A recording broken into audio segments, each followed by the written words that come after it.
Билбейм, азыр мынакей биз талкуулап атабыз.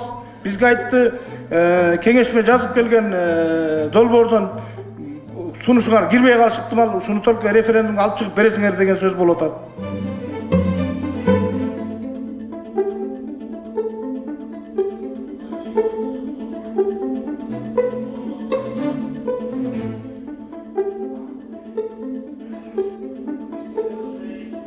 Бул бир башка бир жаман нерсени айтып кеттиңиз.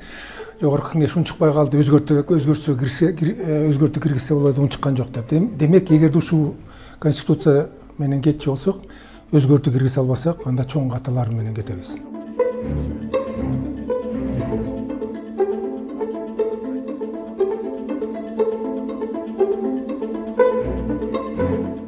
Мыйзам түрүндө биз баардыгын алып кете турган болсок, биз ага сөзсүз түрдө өзгөртүү киргизе алышыбыз керек да, киргизе дагы болушубуз керек да. Ансыз болбойт.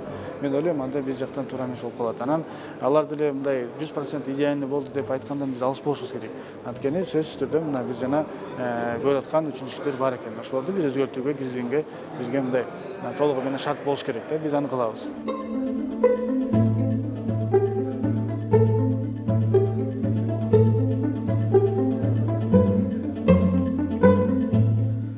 Конституциялык кеңешменин дагы сөзү мындай болуп атат. Биз 2 ай убакыт болду, ошол жерде келип сунуштарыңарды берсеңер болмок дегенчи.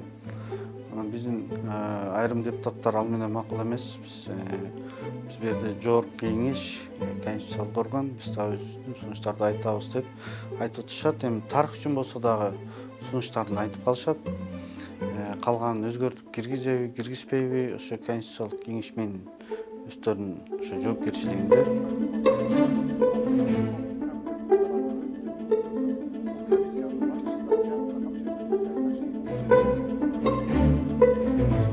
Мен айтат элем, баш мыйзам боюнча жогорку кеңешке расмий келип каттоодон өтө элек.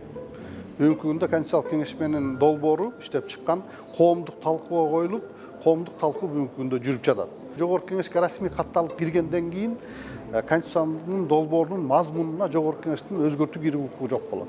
Ошого чейин бүгүн жогорку кеңешке мына азыр талкуу жүрүп жатат да. Мүмкүн өзгөртүү кирет деп. Расмий катталгандан кийин гана айта алабыз кандай өзгөртүү кирди, кирген жоктугун.